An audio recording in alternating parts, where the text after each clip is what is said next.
আসসালামু আলাইকুম।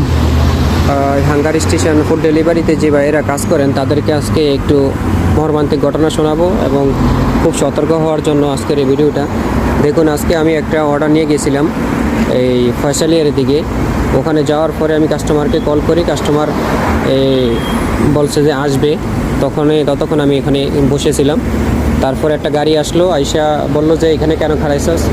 বললাম যে অর্ডার নিয়ে আসছি, এই জন্য দাঁড়াইছি। ওই গাড়িটা দুইজন লোক ছিল, ওই গাড়িটা চলে গেছে। পরে আবার হুন্ডা দিয়ে দুজন লোক আমার গাড়ির কাছে আইসা নাইমাই ফট করে বলতেছে আমার অর্ডার। আমি বললাম যে অর্ডার যদি আমার হয় তাহলে তোর হয়, তুই অর্ডারটা নে, অসুবিধা নেই। কয় তুই দরজা খুল। আমি গাড়ি লক করা ছিল, গাড়ির দরজার খুলি নাই। ও কী করছে দেখেন, আমার এই গাড়িটার এদিক দিয়ে এই সানসেটটা, এই যে এটা ভাঙ্গে ফেলছে। দেখুন, এটা ভাঙ্গা হাতরা এইভাবে এদিক দিয়ে ঢুকাইছে। এদিকে ঢুকাই এই জায়গায় কিন্তু লক আছে, এই যে এই লকটা খুলে ফেলছে।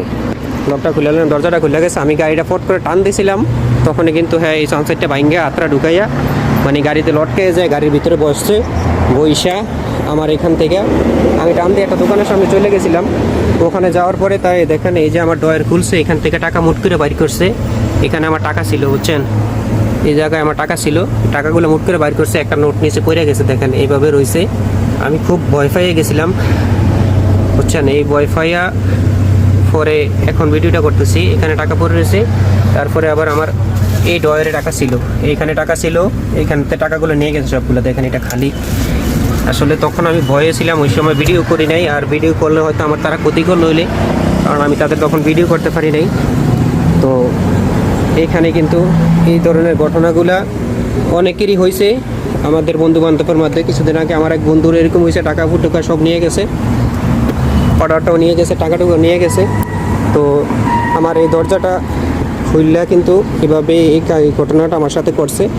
আমি অনেক চেষ্টা করছি গাড়ি টান দিয়ে যাইও, কিন্তু ওই মানে লককে যাই আমার গাড়িতে বসে গেছে। এটা খুললা বইসা আমার এই টাকাগুলো নিয়ে গেছে। আমার গাড়ির এই জায়গা এইখানে দইরা কিন্তু উনি রিসার্চ করে আমার গাড়িতে যেয়ে বসছে। এরপরে গাড়ি নিউট্রাল করে ফেলছে, নিউট্রাল করে আমার গাড়ির চাবি টান দিয়ে খুলে লেছে। আমি তখন তার গাড়ি চালাতে পারি না, গাড়ি বন্ধ হয়ে গেছে। পরে সে বইসা আমার করতেছে, কয়ে টাকা দে, এই বাংতি দে। আমি কি বাংতি, তুই তো টাকাই দেস না, তোর কি বাংতি দেবো?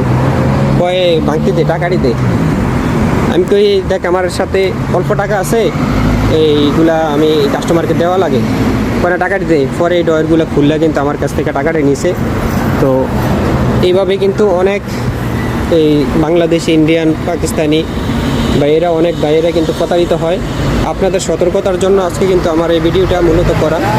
আপনারা যারা এই লাইনে কাজ করেন খুব সতর্কতার সাথে কাজ করবেন এবং খুব খেয়াল রেখে কাজ করবেন। আসলে ভাই সতর্কতা সবাই থাকে, কিন্তু তারপরও এই ধরনের ঘটনার সম্মুখীন অনেকে হতে হয়। যেমন আমি তো গাড়ি লক করেছিলাম, কিন্তু একটু ফাঁক করে তার সাথে কথা বলতেছিলাম, তো এই সুযোগে উনি ওইটা বাইঙ্গা মানে এই কাজটা করছে। তো এই আপনাদেরকে সবাইকে সতর্ক করার জন্যই আজকের এই ভিডিওটা করলাম। দয়া করে সবাই সতর্কতার সাথে কাজ করবেন। ওরা কিন্তু অনেক সময় অনেক ক্ষতিও করে ফেলে। তো এই জিনিসটা থেকে যেন সবাইকে আল্লাহ হেফাজত করে আমার জন্য দোয়া করবেন। আপনাদের সবার জন্য শুভকামনা ও দোয়া রইল।